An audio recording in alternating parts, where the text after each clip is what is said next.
8장 극진한 사랑 속의 시집가다. 내가 보통 학교 6학년 한 10서너 살 정도 되었을 것이다. 백남성이라는 함자를 가지신 남자분이 담임 선생님이었는데 아버지를 모셔오라는 명을 내리셨다. 아버지가 담임 선생님을 만나고 돌아오셨는데 쾌활한 웃음을 머금고 오셔서는 나한테 아무 말도 안 하시고 쑥 들어가 버리셨다. 어머니가 왜 백남성 선생님이 아버지를 불렀냐고 물어보셨는데 아버지 말씀이 어떤 모자란 벙어리가 정희를 자기 부인으로 삼겠다며 자기한테 시집 오기를 바란다는 편지를 사범 부속학교에 했다고 들었다. 또 그 녀석이 평양부자래나 개성부자래나 그런 부잣집 아들이라는 소리를 들었다. 어머니를 통해 들은 자세한 내용은 대충 그런 거였는데 담임 선생님한테 아버지가 말씀하신 내용은 대충 이러하였다.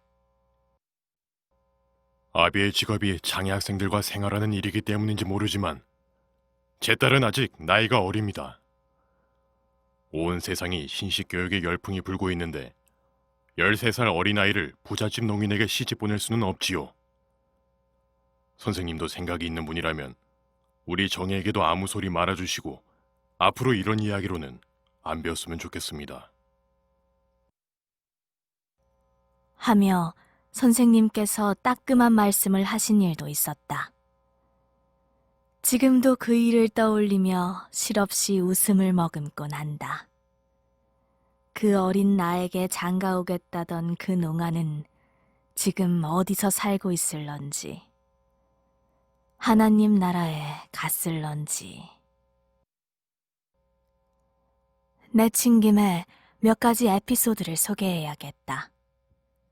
한 번은 내가 학교 근무할 때였다. 그때는 나도 적당히 영글어서 아가씨 소리를 듣고 다닐 때였다. 시호크라는 영화가 나왔는데 그 해적 두목 시호크가 한 여인을 사랑해서 어쩌고 저쩌고 한 내용이었던 것 같다. 광고지에 써 있기를 장렬하는 사랑, 이렇게 일본말로 써 있었다. 그게 보고 싶어서 우리 학교 선생들 모두가 아무 날 아무 시에 가기로 했었다. 아버지, 저도 다녀오겠어요. 그만둬라. 참, 아버지도 그만두라면 그만둬지나요? 다른 선생들 다 가는데. 그만둬라. 아버지가 그만두라고 하면 그만둬라. 그 광고지 좀 읽어봐라. 일본말도 잘하겠다. 거침없이 내리 읽었다. 장렬하는 사랑이고 어쩌고 저쩌고 해적이 어쩌고 저쩌고. 거기서 무엇을 배우려고 가느냐? 아름다운 남녀의 사랑을 배우러 가죠. 쓸데없는 소리. 그만두라면 그만둬라. 아휴, 그날 그냥 속이 뒤집혀 죽는 줄 알았다. 세상에 그게 그렇게 서운하고 속상했는지 지금도 그 영화 못 본 것이 정말 속상하다. 내 나이가 80대 중반인데도 말이다. 그런데 시집을 가서 살다 보니까 시호크 영화 보러 가지 못한 것보다도 더 참기 어려운 그러한 강요를 남편한테 당하기가 다반사였다. 그럴 때마다 속으로 우리 아버지가 그렇게 파쇼를 쓰더니 내가 그 훈련을 받아서 지금 이렇게 어려운데도 쓰고 맵고 짠데도 잘 견디누나. 그러면서 내가 아버지의 그 맹훈련을 고맙게 생각한 적이 종종 있다. 그러고 보면 우리 아버지는 나를 끔찍이 사랑하신 것 같다. 얼마나 사랑하셨나 그걸 지금 잴 수가 없다. 아버지의 사랑의 깊이를 어찌 내가 알고 이렇게 말하는가 하면 내 혼담 자리를 놓고 겪은 일로 알 수 있었다. 내가 근무하는 학교 교장이 아버지께 내 혼담 자리를 가져온 적이 있었다. 인천의 아주 성공한 장사꾼 부자인데 그 사람의 아들이 도야마 고등학교를 나왔다나 일본 가서 유학을 했다나 아무튼 그런 사람이 돌아와서 인천 송현국민학교 선생으로 있었는데 외모도 잘생기고 도야마 고등학교에서 입던 망토를 입고 학교에 출퇴근을 하면서 흔들거리고 뻐기고 그랬었다는 얘기도 있었다. 그런데 그 사람이 교장한테 중신을 해달라고 해서 교장이 우리 아버지한테 와서 얘기를 했었던 것이다. 그런데 아버지는 나에게 얘기도 안 하고 딱 잘라 거절을 하셨다. 그런데 그 남자가 어느 날 아침에 우리 집에 오더니 교장 선생님, 저 오늘 장가 갑니다. 아무개한테 장가를 듣는데 선생님, 제가 선생님 댁에 자주 드나들어도 괜찮죠? 우리 아버지가 그때 점자 재판기 앞에 서서 성경을 찍으면서 안경 너머로 그 사람을 바라보시면서 축하합니다. 김 선생, 축하합니다. 행복하시길 바랍니다. 교장 선생님 댁에 제가 드나들어도 되죠? 저는 아주 따님을 끔찍히 사랑했거든요. 실없는 소리는 그만하고 가정생활에 충실하셔야 됩니다. 축하합니다. 그러고 마시더라고. 정말 실없는 인간 같으니. 또 한 번은 호리에 센노스케라는 교장이 명예 미술평론가인지 대학 교수인지 그런 사람을 중신하겠다고 찾아왔었다. 그 호리의 교장은 자기 딸이 12살인지 15살인지에 죽었다고 했는데 나를 그렇게 자기 딸만큼 사랑한다고 그러면서 중신을 하겠다고 왔던 것이다.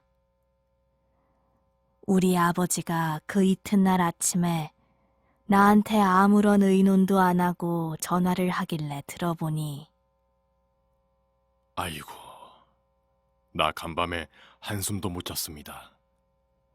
딸 시집 보내기가 나 장가드는 것보다 더 어렵더라고요. 그래서 이리 뒤척 저리 뒤척 하면서 잠을 못 잤는데 상대방이 부족한 것도 아니요. 또 내 딸이 모자란 것도 아니요. 아주 교장 선생님의 배려가 극진하다는 것을 다시 느꼈습니다. 그런데 요는 제 딸이 어린 거예요. 좀 물어보려고 생각해도 너무 어려서 애처로워서 물어보기도 싫더라고요. 그래서 교장 선생님의 하룻밤 잠을 못 자면서 연구한 결과 이렇게 대답을 드립니다. 너무 송구스럽고 감사했습니다. 그러고 전화를 끊더라고. 그래서 나는 부엌에서 그 전화를 들으면서 우리 아버지 이상스럽지. 날 늙어 죽이려나? 아버지가 나를 불러서 물어보지도 않고 왜 저렇게 혼자서 다 결정을 하시는지 참으로 불만이었다. 나도 시집이 꽤나 가고 싶었던가 보다. 또 그 호리의 교장이 우리 집에 찾아와서 어떤 사람에 대한 혼담을 전했는데 그 역시 아버지한테 거절을 당한 걸 기억한다. 교장의 중신이 그러하듯 역시 선생이란 사람이었다. 그런데 그 혼담이 성사되지 않고 그냥 그렇게 시간이 흘러가나 보다 하고 있던 차에 어느 날 그 남자 선생과 마주치게 되었다. 이 남자 선생은 동네 길목에서 얼굴이 새파랗게 돼서는 나와 마주쳤는데 대뜸 하는 말이 자기와 도망을 가자는 것이다. 난 은근히 그런 상황을 즐기고 있었는지도 모르겠지만 아무튼 나는 절대로 도망을 못 간다고 거절했다. 우리 아버지 어머니의 사랑을 배신하지 못합니다. 그리고는 막 집으로 뛰어들어갔었다. 생각하면 내가 꼬리치고 돌아다녔던 건 사실인 것 같다. 이 사람 저 사람이 집적된 걸 보면 말이다. 완전히 수녀처럼 차디차게 굴었으면 누가 그렇게 집적됐겠나. 아버지, 저기 저 사람이요. 날더러 결혼하자고 그러면서 아버지가 진정 반대하시면 같이 도망을 가자고 그래요. 얼굴이 막 새파랗게 돼서는 자살할지도 모른다고 그래요. 그 남자 선생의 말을 그대로 얘기했더니 더 돌아. 자살도 못하느니라. 도망가서 살 용기도 없는 놈이 그런 소리를 하는 거다. 한 번은 내가 6학년 담임을 하고 서울로 아이들 데리고 시험을 보러 가게 된 적이 있다. 나이 찬 처자가 묵을 곳이 마땅치 않길래 아이의 아버지께 부탁을 하자 자기의 재수씨가 홀로 사는데 그 집엔 남자라곤 종자도 찾을 수 없으니 안심하라고 하셨다. 그 일정은 아이들을 이화여자고등학교 시험을 보러 가게 하는 일이었다. 그날 밤을 거기서 자고 학생들을 데리고 이화여자고등학교에 가서 시험을 보고 나온 뒤에 답을 맞춰보고 다음 날 있을 글짓기와 그 다음 날 있을 면접 시험을 준비하고 있었다.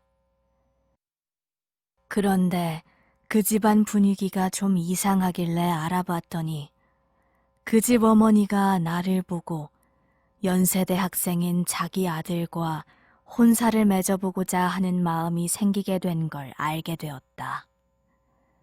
어찌되었건 그런 분위기 속에서 계속하여 그 집에 머물 수는 없었다. 왠지 호랑이 입안에 서 있게 된 기분인지라 즉시 서울에 있는 혜자라는 후배의 집에 기거를 청하고 들르게 되었다. 아, 그랬더니 혜자네 어머님께서 반가이 맞으시며 하는 말씀이 아유, 반갑다 정이야. 3년이나 기둘렸는데. 졸업식 날 말했지. 평양의 신랑감. 그 신랑감 이제는 결혼 얘기 추진해서 진행시키자. 나이 탓인지 어딜 가나 혼사 이야기였다. 그렇게 나머지 일정을 마치고 인천으로 돌아왔는데 집에 오니까 아랫방에 낯설은 남자 2분의 신이 있었다. 나를 본 어머니는 야, 큰일 났다. 너가 서울 가서 묵은 집 말이다. 시험 치른 학생네 작은 어머니네 집이었다며? 그 작은 어머니네 집에서 왔다고 그러면서 젊은 남자하고 그 나이든 분하고 왔다. 그 사람들이 가고 나서 아버지가 나를 부르시더니 어떻게 처신을 하고 댕기길래 조용치를 않느냐? 대체 남자 없는 집이라더니 작당을 하고 이렇게 무리하게 쳐들어왔구나. 그러면서 걱정을 하셨다. 아버지, 저 이제 사표 낼까 봐요. 그 학부형이나 학생이 나를 속이거나 그럴 줄은 꿈에도 몰랐거든요.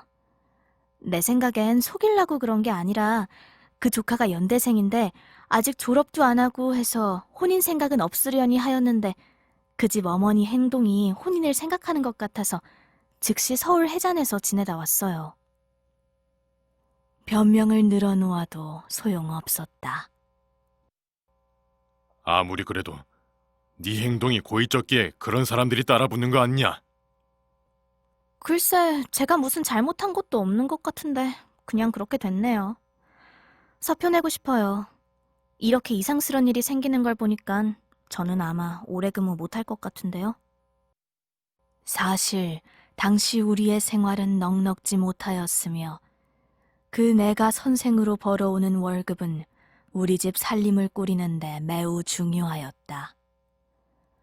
어쩌면 나는 그걸 무기 삼아 사표니 어쩌니 반항한 것인 셈이었다. 쓸데없는 소리 그만하고 네 행실을 조심해라. 아버지께 단단히 주의를 받고 나서 혜잔의 어머니가 하신 말씀을 전했다. 혜잔의 아주머니가 절 3년 전부터 기다리고 있으셨대요. 평양에 신랑감이 있는데 이제 그 일을 진행시키자고 하시더라고요. 지금은 정신이 없으니 나중에 정신 좀 차리면 찾아가겠다고 했어요. 그래? 그래서 그 신랑감은 어떻게 생겼다고 그러더냐? 이번 봄에 의과대학을 졸업했대요. 아버지는 목사님이고요. 그 집안은 육형제래요. 가난한 게 문제지 다른 거는 문제될 게 없다고 그렇게 얘기하시더라고. 그래. 내가 서울을 좀 다녀와야겠다. 왜요? 혜잔의 집에 갔다 오려고 그런다. 그러시더니 그게 내 결혼의 혼담이 된 것이다. 그 사이사이에 아버지가 어떻게 하셨다는 얘기, 내 아버지가 어떻게 하셨다는 얘기도 아주 재밌다. 서울 통이독에 있는 봉환여관이라고 하는 집이 혜잔의 집이었다. 우리 아버지는 혜자 어머니를 씩씩하다, 괜찮다, 남편이 바람을 피워도 자식하고 살아가려면 그만큼 씩씩해야 살아가지 하시며 칭찬하셨다. 그러시면서 유영호라고 하는 내 남편 될 사람에 대해서 알아보신다고 유영호라고 하는 사람이 의사로 근무하는 철도병원 근처에 맹인 제자들에게 편지를 쓰셨다. 철도병원 내과에 근무하는 유영호라고 하는 젊은 의학도가 있는데 혼인말이 나서 내가 뒷조사를 하고 싶다. 하니 자네들이 해주게. 뭐 이런 내용의 편지였으려니 싶다. 그랬더니 그 맹인들이 철도병원을 방문해서 간호원들한테 젊은 의사가 많이 있느냐, 어떻게 유영호라는 의사가 있느냐 물어보니까 의사들 중에 핸섬하고 멋있는 의사들도 많은데 유영호라고 하는 의사는 가장 하찮고 생기기도 변변치 않고 몸은 약해 빠지고 암만 얘길 걸어볼래도 꼼짝도 안 하는 괴짜인 터라 인기가 없다. 그렇게 얘기를 했대요. 인기는 없다 그러는데 간호원에게 인기가 있어 무얼 하겠는가. 좌우간 그 의사의 아버지는 목사이고 육형제네 아들인데 경제가 어려워서 어쩌고 저쩌고 다 뒷조사를 해서 보냈다. 그래서 우리 아버지는 괜찮다 이만하면 그러는 와중에 남편 될 사람에게서 엽서가 왔다. 바람이 붑니다. 비가 옵니다. 폐렴이 돌고 있으니 몸조심하십시오. 6학년 담임을 하시고 얼마나 피곤하십니까? 꽤나 딱딱한 문구의 엽서를 아버지가 먼저 보시고 주셨다. 아버지, 이 사람 이상한 사람이네요. 나한테 편지하는 걸 엽서에다 합니까?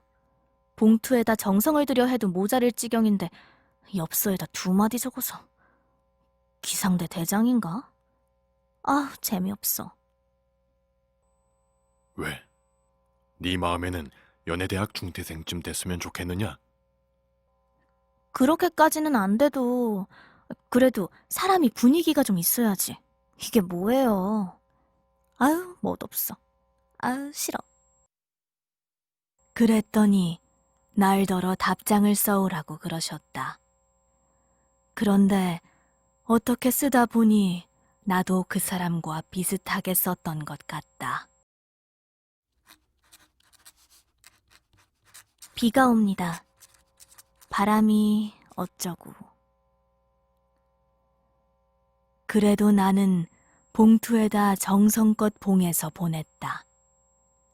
그랬더니 또 답장이 왔길래 봤더니 이 사람이 또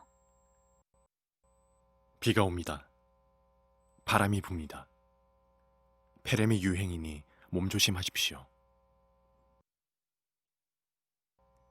아버지는 또 답장을 써오라고 하셨지만 이번에는 괜한 편지질을 하다 본론엔 접근도 못하고 시간만 흐르는 건 아닌가 하는 생각에 단호한 결심을 하고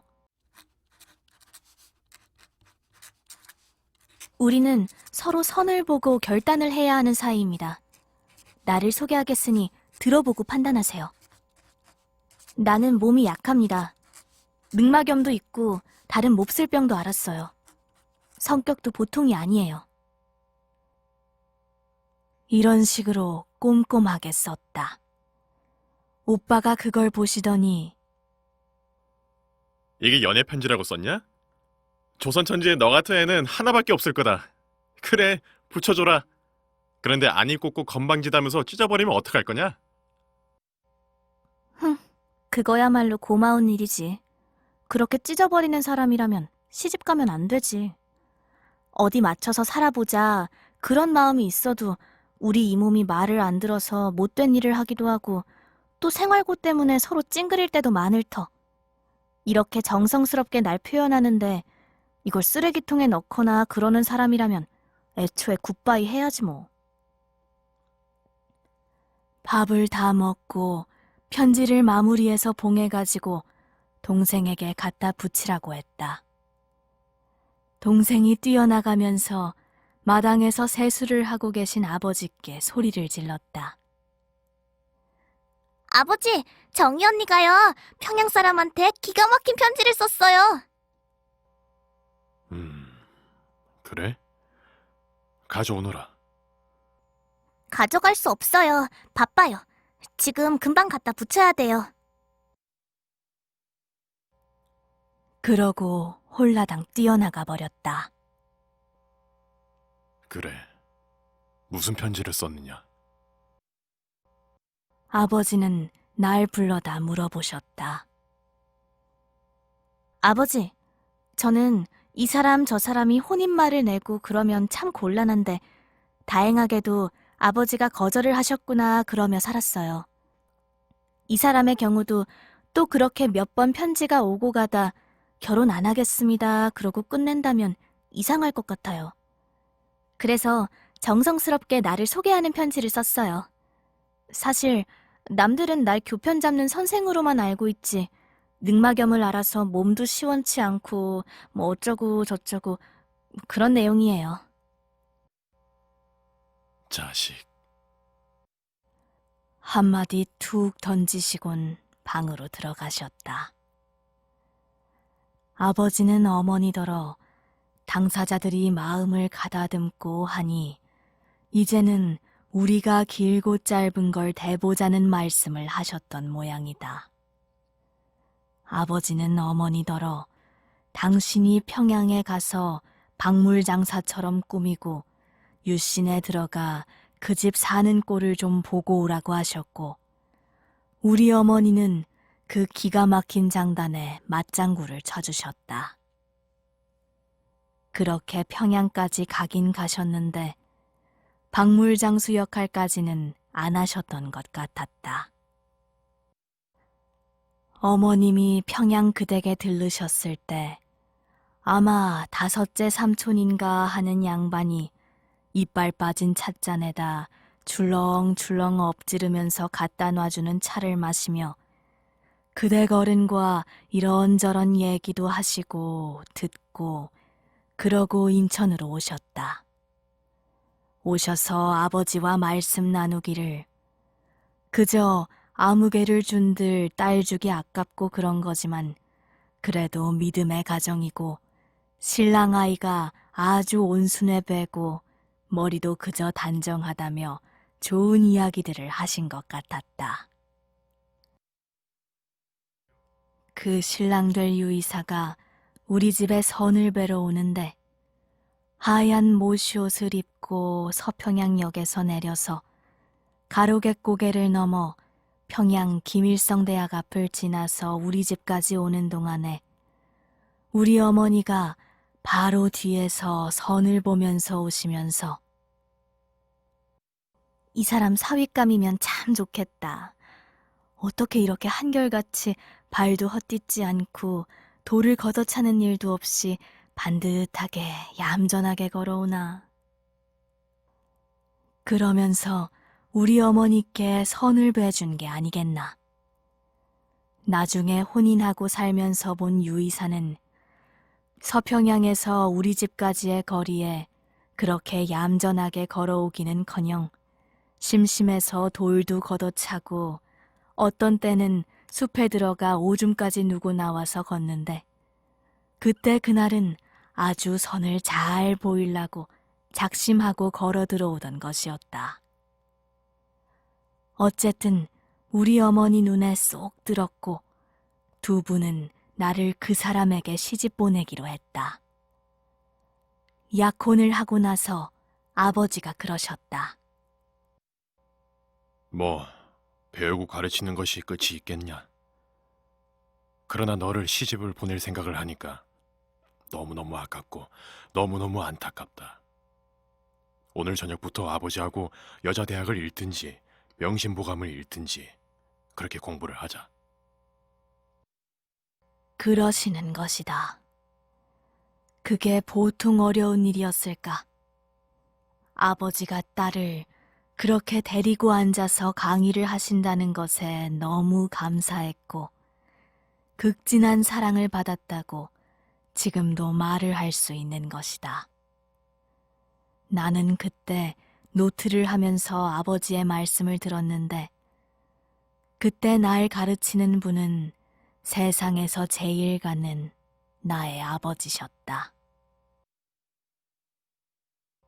그렇게 지내면서 근무하는 학교에 사표를 내고 아버지 강의도 듣고 낮에는 바느질도 하며 시집갈 준비에 전력을 다하였다. 그러면서도 과외로 희문당집 가정교사를 다녔는데 학교 월급만큼 주셨던 것도 생각이 난다. 난 신랑감이 아주 가난의 극치에 산다는 것도 알았고 얌전하고 반듯하다는 것도 알았고 신앙생활이 그다지 착실하지 못하다는 것도 다 알았다. 그렇게 시집을 갔다. 어떻게 하다 보니 시집을 갈 때 대동아 전쟁이라는 난리통 속에 혼수를 가져갔는데 아버지는 이런 판국에 무슨 장롱을 하냐고 이불이나 한 덩어리 들고 옷이나 한 덩어리 들고 시집을 가라고 하셨다. 그런데 할아버지가 그럴 수가 있나? 몇 년을 그저 벌어서 식구들을 먹여 살리고 그랬는데 그렇게 하면 안 되지. 하며 내 역성을 들었다. 그럼에도 불구하고 우리 아버지의 의견은 완고해서 할아버지가 직접 만들어 쓰시던 두툼한 반다지를 수화물인지 뭐 그런 걸로 평양으로 보내고 시집을 갔다. 그리고 우리 순태 오빠가 라디오를 하나 줬는데 그걸 또 못 가져가게 하셨다. 왜 그러냐고 그랬더니 가난한 가정에 그런 걸 가져가면 전기료가 문제가 된다나. 그래도 난 고집을 부리고 기어코 가져갔었다. 나중에 그 라디오로 일본 천황의 패망의 슬픔을 방송으로 듣고 우리 큰딸을 낳고 드러누워서 일본이 항복한다는 방송을 들을 수 있었으니 나름대로 잘 가져갔다고 할 수 있겠다. 아무튼 시집 가기 전까지 아버지가 나에게 쏟으신 사랑은 지극하셨다. 어머니를 시켜 그 집 사는 거를 보러 가라고 해서 갔다 오시지를 않나. 어려운 혼담을 수차례 거절하시지를 않나. 아무튼 나를 엄청나게 사랑하신다는 것을 절절하게 느끼며 살았던 것이다. 이런 망극하면서도 엄한 사랑을 받으면서 정말 시집을 가야 하나? 하며 지금도 가끔 생각을 한다.